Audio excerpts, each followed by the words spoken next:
diletakkan Abu Bakar Siddiq dalam satu daun timbangan, didatangkan pada umatku pada timbangan satunya, maka Abu Bakar menang dengan mereka itu.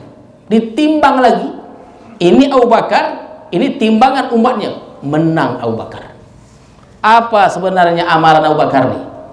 Sehingga amal Abu Bakar nih, pahala itu melebihi, mengatasi amal seluruh umat nih. Apa hebatnya? Adakah solatnya? Adakah puasanya? Adakah zakatnya? Apa kata Rasulullah? Maka bersabdalah Rasulullah, ma faddalakum Abu Bakar bikasratus salati wassiyami walakin bisyai'in waqar fi qalbi au fi sadri. Tidaklah melebihi Abu Bakar Siddiq itu dengan kalian sebab banyak sembahyangnya, bukan. Itu zaman-zaman tabi' itu ada yang sembahyang satu hari 1000 rakaat, kalah di bawah Abu Bakar. Dan belumlah kita pernah mendengar lagi Abu Bakar pernah sembahyang 1000 rakaat. Tapi kenapa kalah amal orang-orang seperti itu? Bukan karena solatnya, bukan karena sebab puasanya, tetapi Abu Bakar itu melebihi amal kalian sebab ada sesuatu yang tersimpan dalam hatinya.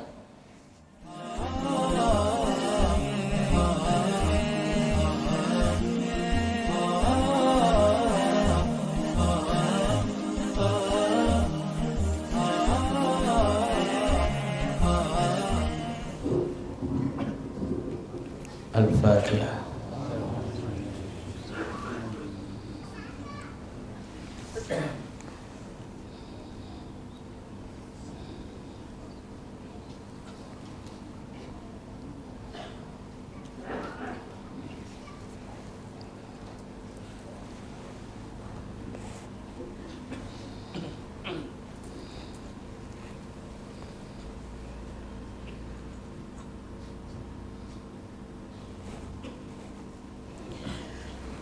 Bismillahirrahmanirrahim. Assalamualaikum warahmatullahi wabarakatuh.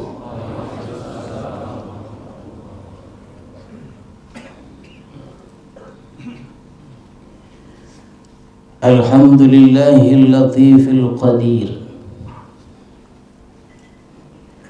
alladzi la yakhlu lutfuhu 'anil maqadir, liman lahu qalbun basir. Ashhadu an la ilaha illallah wahdahu la syarika lahul alimul khabir, wa ashhadu anna sayyidana Muhammadan abduhu wa rasuluhul bashirun nadhir. Allahumma salli wa sallim ala sayyidina Muhammadin al-badril munir wa ala alihi wa sahbihi wa dhurriyyatihi wa atba'ihi ila yaumil asir, amma ba'd. Tuan-tuan para khalifah, para salikin, hadirin hadirat serta para tetamu sekalian yang kami muliakan, marilah kita bersyukur kepada Allah Subhanahu wa taala yang telah melimpahkan rahmat dan hidayahnya kepada kita semua, sehingga pada malam yang penuh barakah ini kita masih dapat bertemu, bertatap muka, berjumpa, berkumpul di madrasah besar Syekh Abdul Wahab Rokan ini untuk meneruskan kajian hikam kita. Mudah-mudahan Allah turunkan rahmat kepada kita semuanya. Salawat dan salam kita ucapkan dan kita sampaikan kepada Rasulullah sallallahu alaihi wasallam beserta keluarga, para sahabat dan para pengikut-pengikut beliau. Mudah-mudahan hadirin sekalian kita mendapat syafaat Rasulullah di hari kemuliaan nanti. Amin ya rabbal alamin.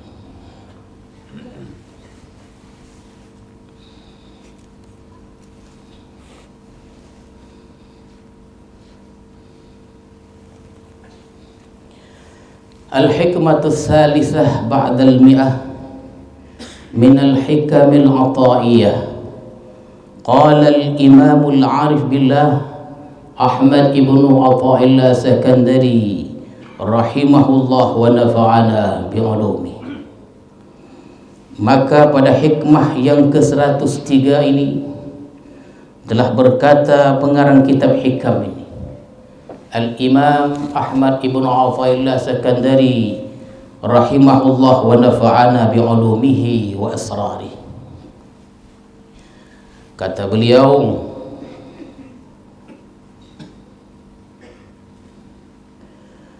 man zanna infikaka lutfi an qadri fadzalika liqusuri nazari.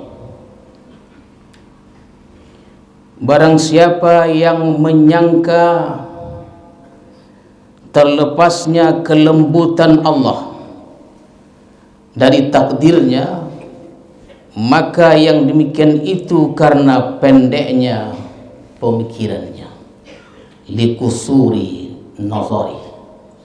Itulah lebih kurang terjemahan hikmah yang ke-103 ini.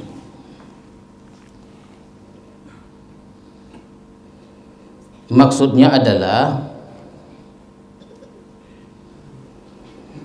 man zanna annama qaddarallahu lil 'abdi minal balaya wal musibah khalin an lutfihi fahuwa qasirun fi nazari jahilun bi rabbih. Barang siapa yang menyangka bahwa sesuatu yang Allah takdirkan bagi seorang hamba itu berupa bala, berupa musibah, kosong dia daripada kelembutan Allah, maka orang tersebut pendek pemikirannya dan tidak kenal dengan Tuhannya, jahilun bi rabbih.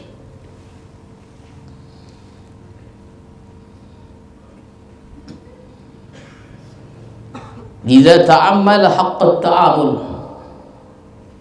alima annama qaddarallahu al-'abdi la yakhlu an lutfihi bal altafi.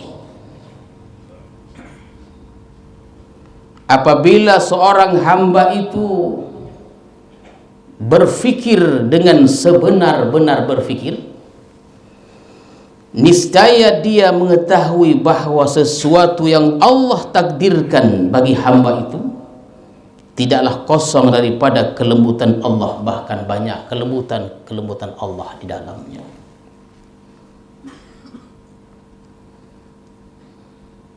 Nah, jadi tuan-tuan, puan-puan serta hadirin hadirat sekalian, sebuah takdir Allah itu, maka takdir itu disertai dengan kelembutan Allah.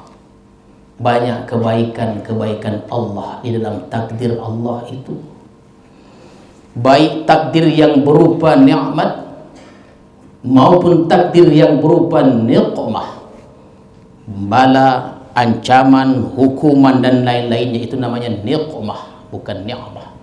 Jadi baik takdir yang berupa nikmah ataupun takdir yang berupa niqmah, maka di dalam takdir itu pasti ada kelembutan Allah, pasti ada kebaikan Allah pada setiap takdir yang Allah takdirkan kepada kita itu.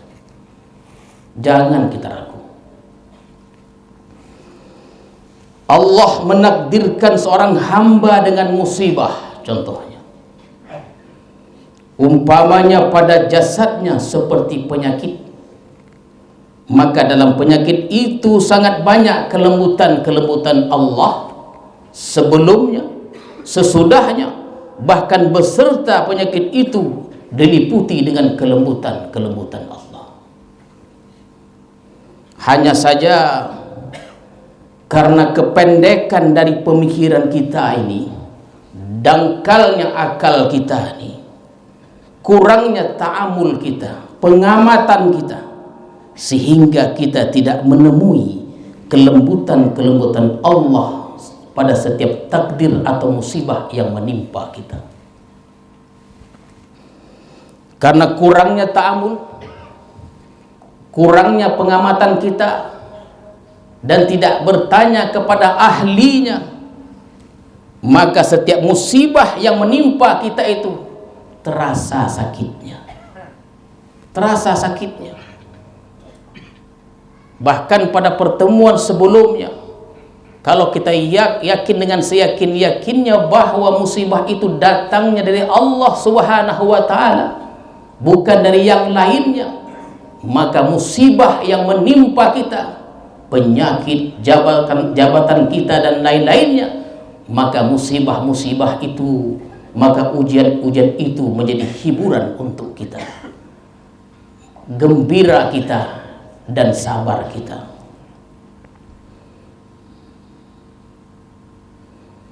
Jadi hadirin dan hadirat sekalian, begitu banyaknya kelembutan Allah, kebaikan-kebaikan pada setiap yang Allah timpakan kepada kita. Al-tafun katsirah, banyak kelembutannya. Apa di antaranya?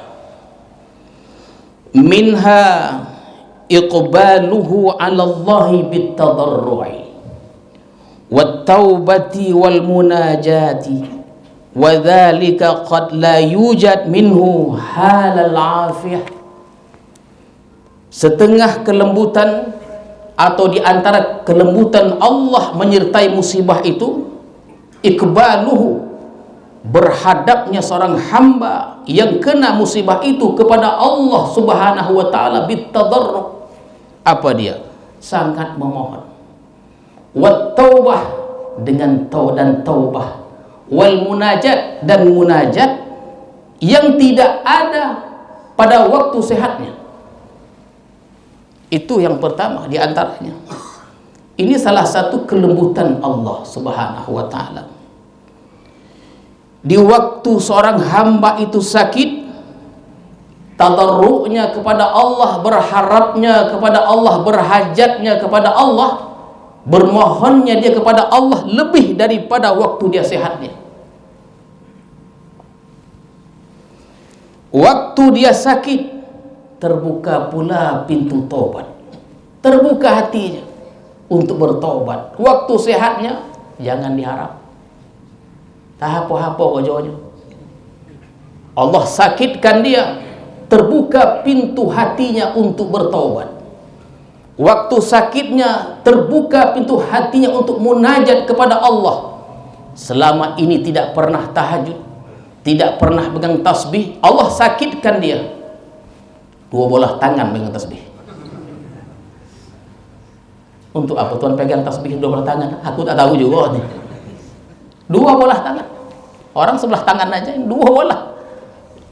Yang saking hebat itu, mengharapnya pada Allah, lupa dia, dua bola tangan pegang tasbih tadi. Ini semua adalah yang Allah titipkan dalam sebuah musibah atau dalam sebuah penyakit yang menimpa seorang hamba itu. Jadi hadirin dan hadirat sekalian, dalam satu penyakit banyak kebaikan-kebaikan yang didapat seorang hamba yang terkena musibah itu. Banyak kebaikan-kebaikannya. Itu diantaranya pertama. Yang kedua, apa kebaikan-kebaikan dalam musibah yang Allah timpakan itu? Wa minha dhahabu quwwatihi allati tuqi'uhu fi dhunubi wal ma'asi. Setengahnya lagi kelembutan Allah ini dalam sebuah musibah, yaitu hilangnya kekuatannya. Dhahabu quwwatihi allati tuqi'uhu fi dhunub wal ma'asi. Hilang kekuatannya seorang hamba itu yang menjatuhkan dia pada dosa dan maksiat. Nah, itu yang kedua, lebih hebat lagi. Waktu dia kaya, banyak duitnya, mudah dia berbuat maksiat. Ketika dia ada pangkat dan kedudukan, mudah kali dia berbuat maksiat. Kenapa? Ada duit dan ada pangkat, terbuka jalan-jalan untuk berbuat maksiat itu.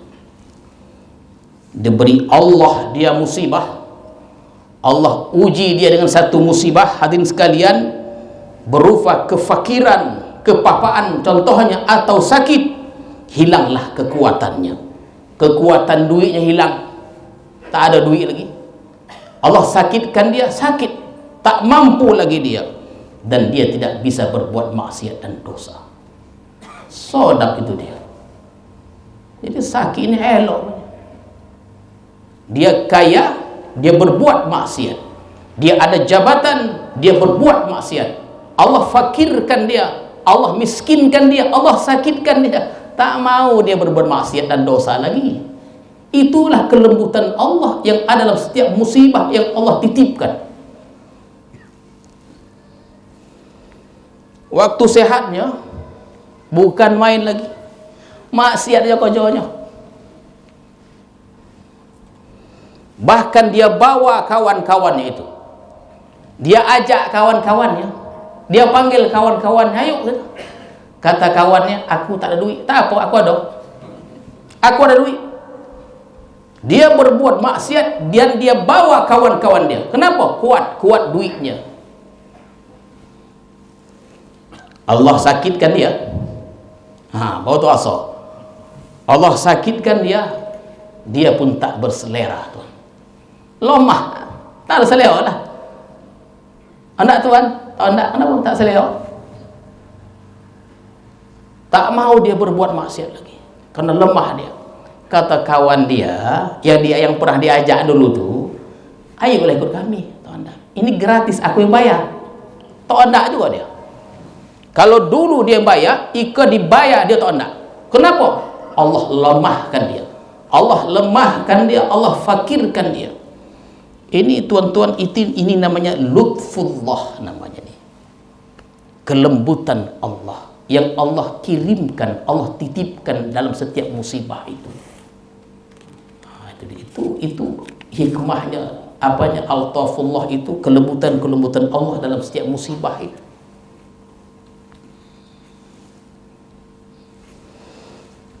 Wa minha, ada lagi dia, apa kelembutan Allah yang lainnya. Wa minha husulu ta'atil batin minas sabri war ridha wa dzarratun min a'malil batin khairun min amsalil jibal min a'malil jawarih. Dan setengahnya lagi hasilnya taat hati seperti sabar dan ridha. Tuan-tuan sekalian, jadi kalau kita ditimpa penyakit, itu banyak apanya, kelembutan Allah atau kebaikan-kebaikan Allah, diantaranya sabar dan ridha. Muncul sabar dan ridha, dan satu biji yang kecil dari amal batin itu lebih baik dari seumpama gunung-gunung daripada amal anggota yang zahir. Ini tuan mesti kita ingat nih, inilah amalan kita di Islam ini, orang-orang tarikat ini. Amalan hati ini, amalan batin jauh lebih besar lagi dari amalan yang zahir. Dulu tidak tahu sabar, tak tahu dia sabar karena tidak pernah ditimpa musibah, tak tahu dia sabar tuh. Dulu dia tidak mengerti yang namanya ridha karena dia belum pernah ditimpa bala, tak mengertilah dia. Lalu Allah beri dia musibah, Allah beri dia bala, lalu sabar dan ridhalah dia. Kan terkadang orang pandai bercakap dia.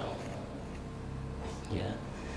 Terkadang tuan-tuan, puan-puan serta hadirin sekalian, tamu itu kan banyak datang.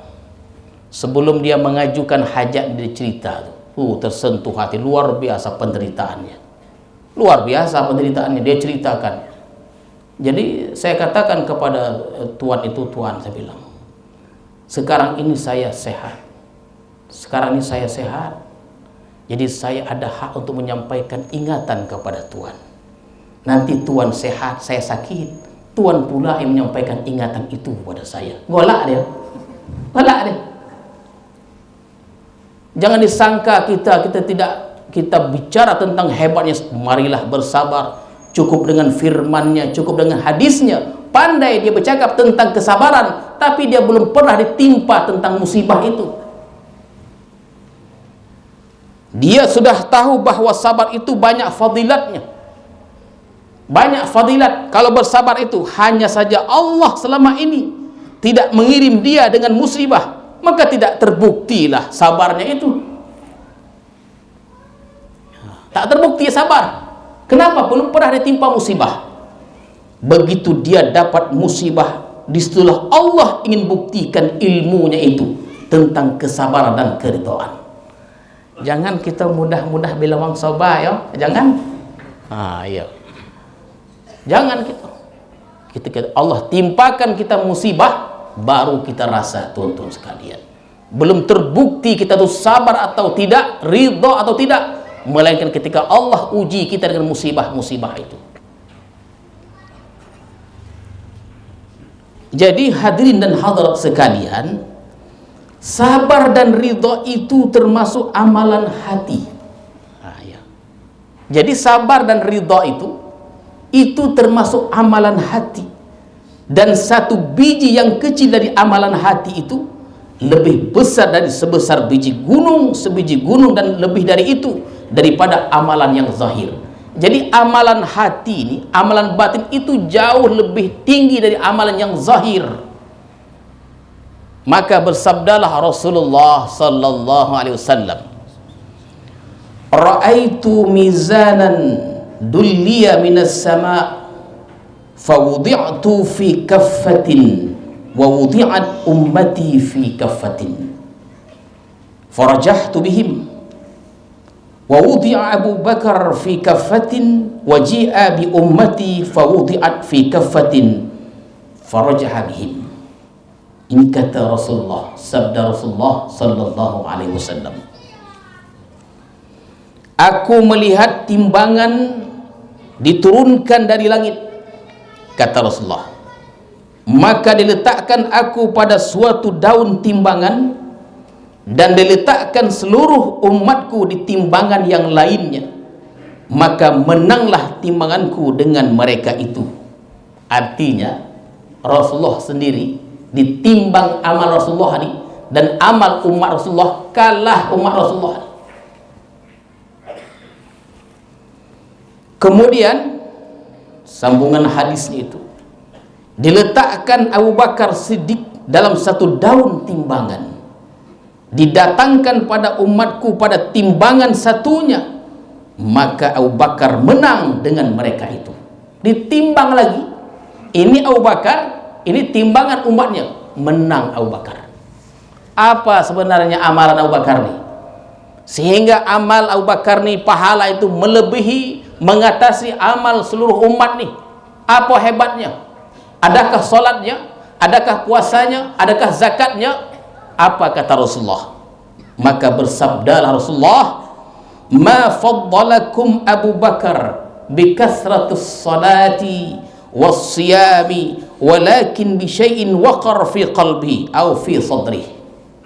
Tidaklah melebihi Abu Bakar Siddiq itu dengan kalian sebab banyak sembahyangnya, bukan. Itu zaman-zaman tabi' itu ada yang sembahyang satu hari 1000 rakaat, kalah dibuat Abu Bakar. Dan belumlah kita pernah mendengar lagi Abu Bakar pernah sembahyang 1000 rakaat. Tapi kenapa kalah amal orang-orang seperti itu? Bukan karena solatnya, bukan karena sebab puasanya, tetapi Abu Bakar itu melebihi amal kalian sebab ada sesuatu yang tersimpan dalam hatinya. Ini menunjukkan amal hati itu walaupun kecil lebih besar nilainya dari amal zahir itu. Maka pernah ada dikatakan orang dalam satu pandangan, kenapa Rasulullah begitu sayangnya kepada Abu Bakar? Kurang apa hebatnya Umar bin Khattab? Luar biasa. Kurang apa hebat Utsman bin Affan? Umar bin Khattab ini, iblis pun tak mau berselisih dengan dia. Berjalan, mundur iblis itu. Takutnya dengan Umar bin Khattab ini. Dan iblis juga, syaitan ini malu kepada Utsman karena abidnya Utsman ini, menantunya lagi Rasulullah. Kurang apa hebat yang Ali bin Abi Thalib? Lalu di mana kelebihan Abu Bakar? Letak kelebihannya dalam satu pandangan, adalah di adabnya. Di adabnya. Makanya sahabat-sahabat itu dalam beberapa kitab disebutkan, sahabat itu duduk di hadapan Rasulullah dengan duduk tawarruk terbalik. Duduk orang tarikat itulah. Nah, sekarang sah lagi kobeh nanti. Nah, ya kobeh nanti dia. Karena adabnya.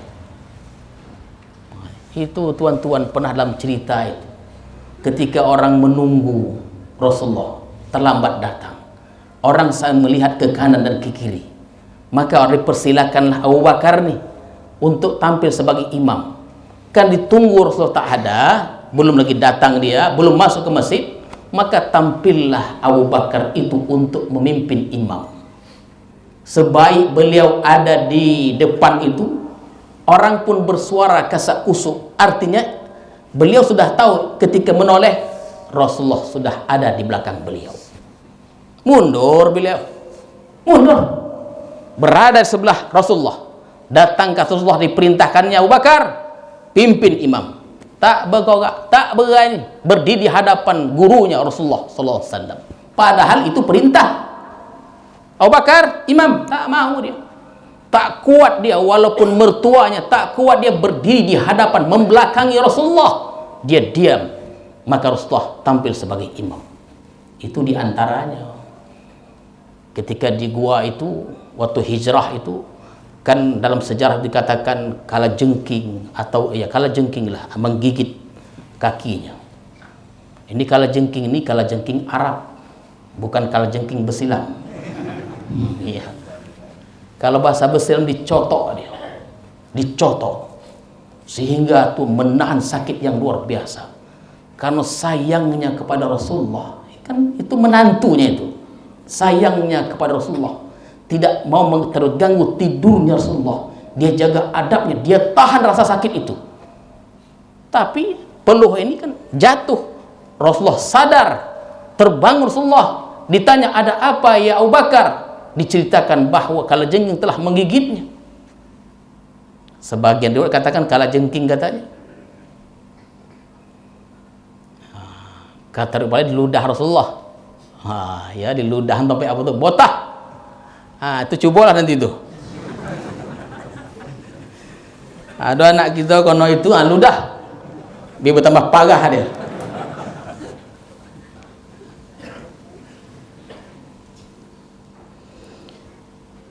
Pada zaman sebelum Rasulullah sallallahu alaihi wasallam, kita nak menunjukkan betapa tingginya amalan hati itu. Di zaman sebelum Rasulullah sallallahu alaihi wasallam, seorang abid yang ahli ibadah selama 70 tahun tidak pernah berhenti qiyamul lail.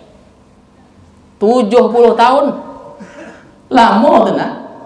Kita seminggu dah poning dah. 70 tahun tidak pernah berhenti qiyamul lail, tahajud. Itulah amalan dia. Pada suatu malam beliau tidak bisa bertahajud qiyamul lail. Kenapa? Dalam riwayat itu sebutkan kena sakit humma. Humma tu apa semacam panas lah gitu tuan-tuan. Humma. Sakit panah dia. Sakit panas itu menyebabkan beliau tidak bisa bangun dari tidurnya dan tidak bisa melaksanakan qiyamul lail yang sudah sekian lama. Tapi beliau bersabar, si abid nih kena humma, kena penyakit panas tadi, dan dia bersabar. Jadi malam tu dia tidaklah dia tahajud, tidaklah dia qiyamul lail.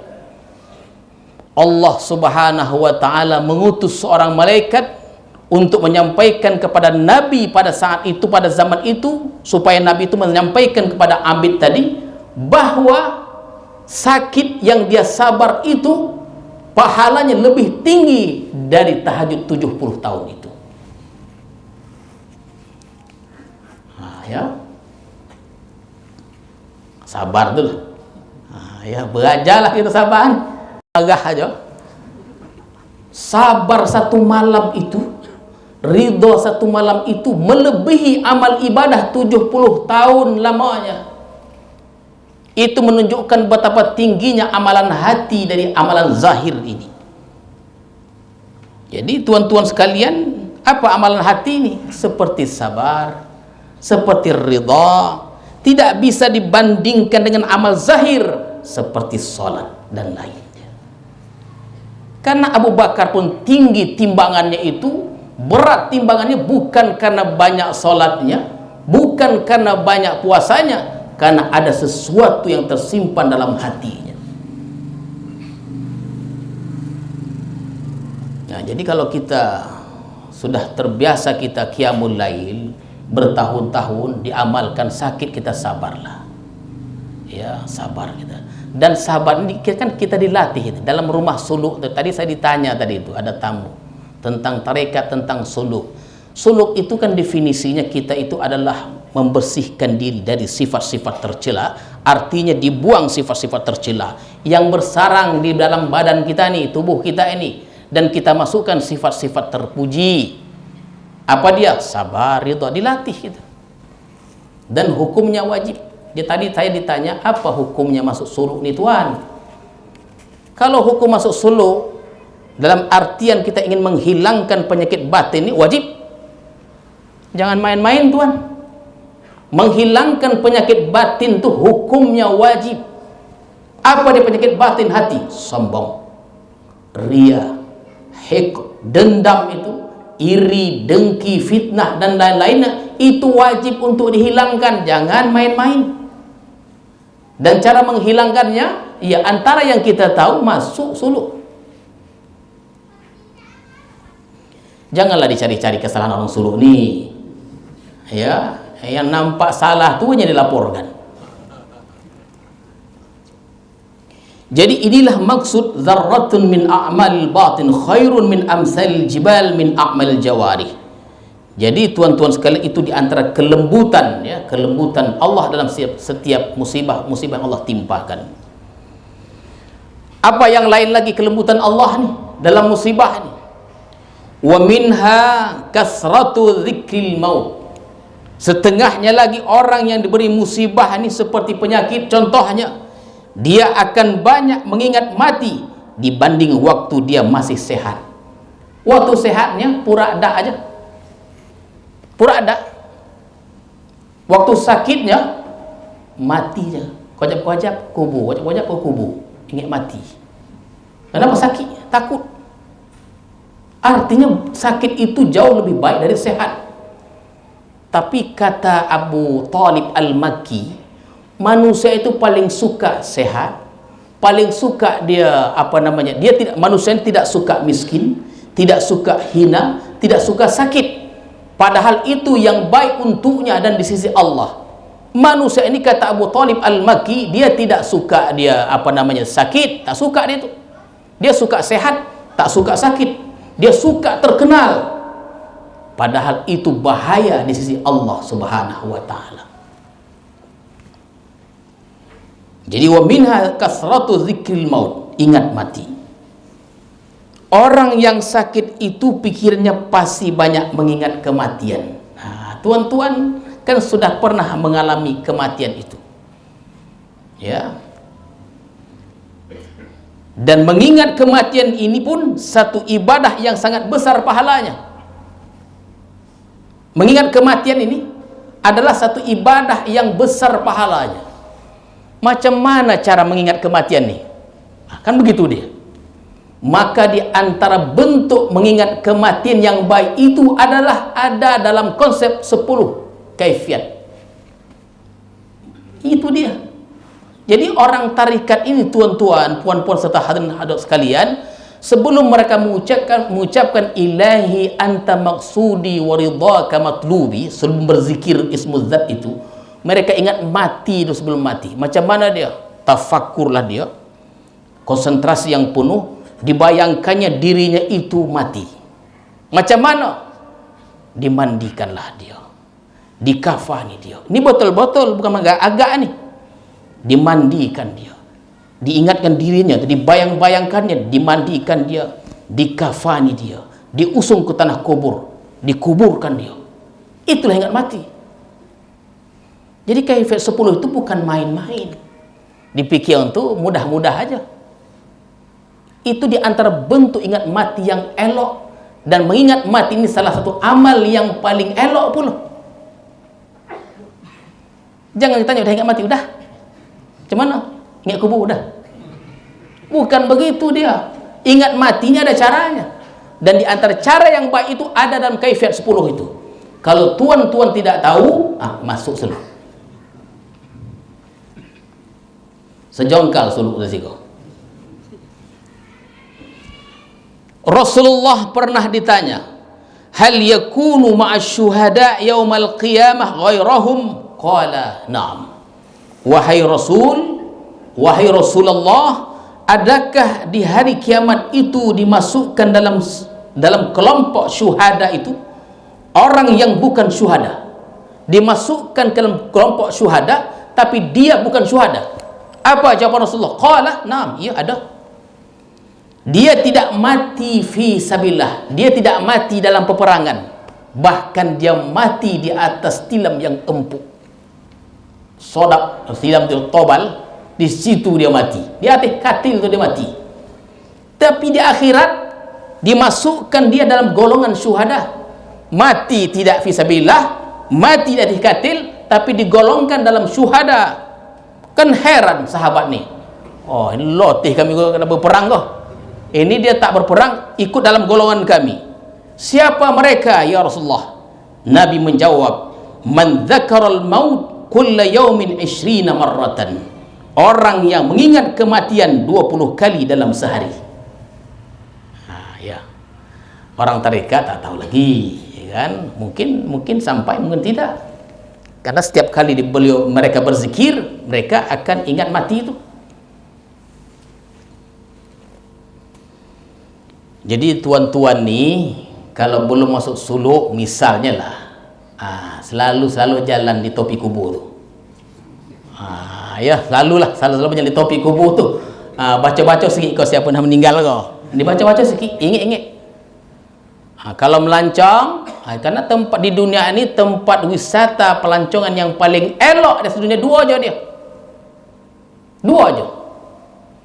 Kubur, rumah sakit. Itu bang elok. Datang ke kubur ingat mati, masuk rumah sakit melihat tumpahan darah, jeritan dan lain-lain, ingatlah mati. Ini kalau masuk plaza, masuk jam 5 petang, keluar jam 9 malam, sama aja dalam tu, togang. Tak ingat mati, yang ingat nak belanja sajalah.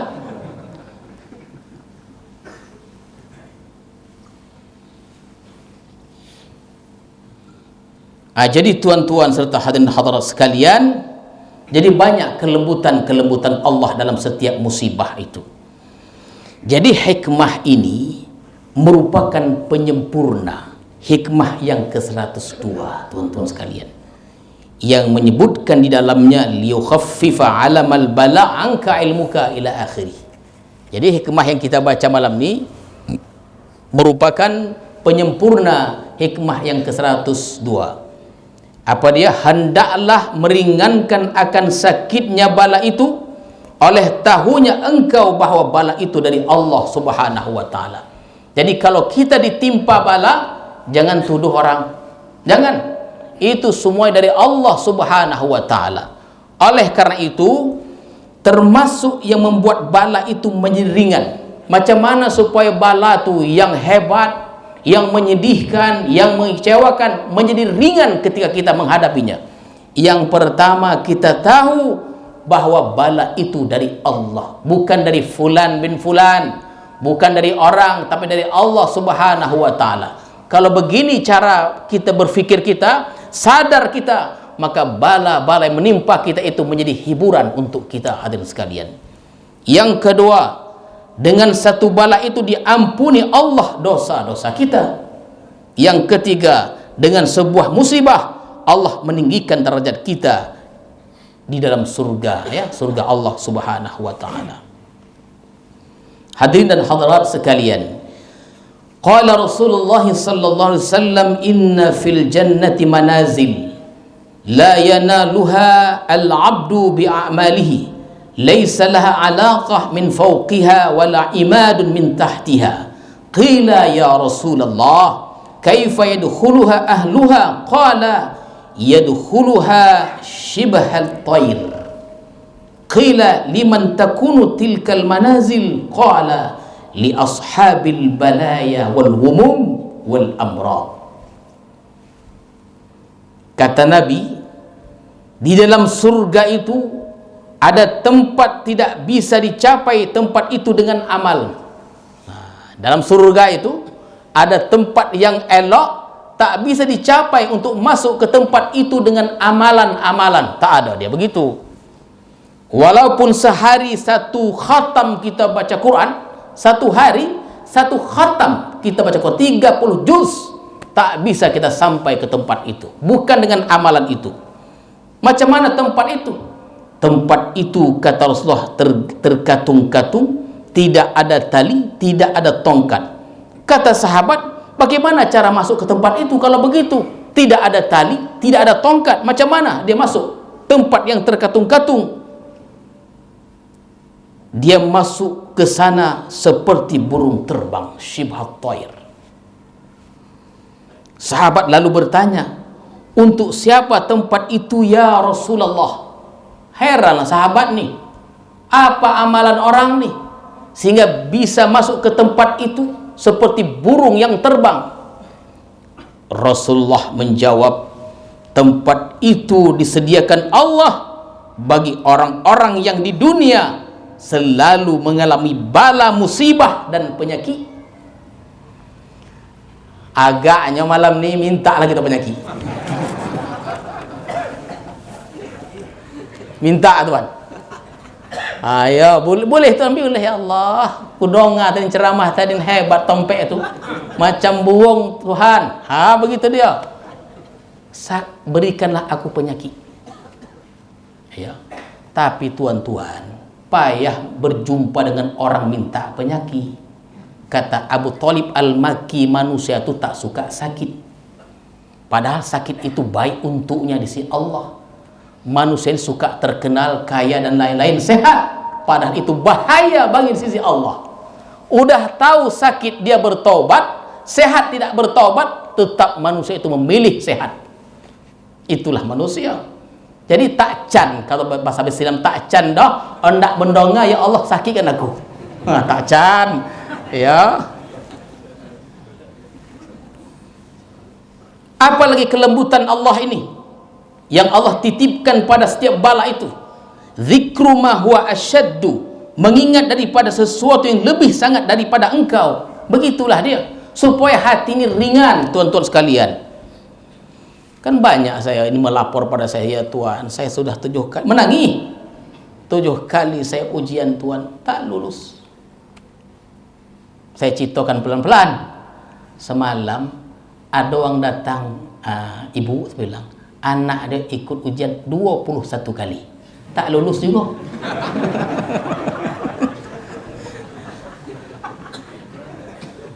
Banyak itu, banyak yang ikut pegawai negeri, tentara, polisi, segala yang banyaknya dipantohir segala macamnya itu 21 kali, betul Tuan, 21 kali tidak lulus. Oh, pandai-pandai kita, jangan dia mengamuk pula. Ini mengurangi beban, mengurangi beban. Ada lagi orang cerita hilang duitnya. Ya, saya tak mau nasihat-nasihat begitulah. Hilang duit 10 juta. 10 juta hilang duit.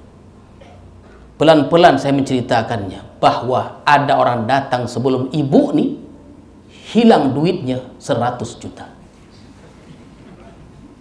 Ya. Monong dia dengan saya. Ini namanya yukhaffif. Apa yukhaffif? Jawaban seperti ini, yukhaffif, meringankan beban tuh. 10 juta dia, 100 juta iya pula ya.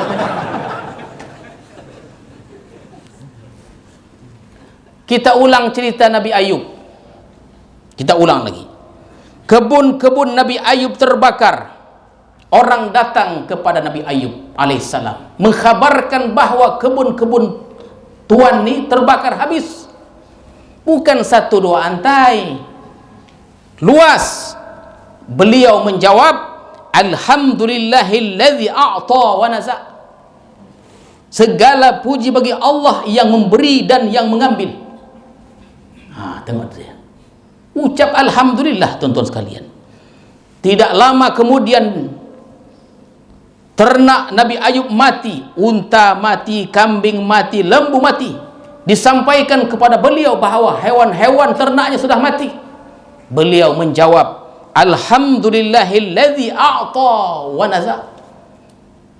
Alhamdulillah, kata dia. Kalau kita mengamuk itu.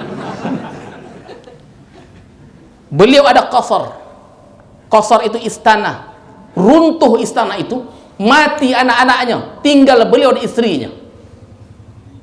Beliau luka-luka tapi tidak meninggal dunia. Beliau tetap bersabar menerima cobaan itu.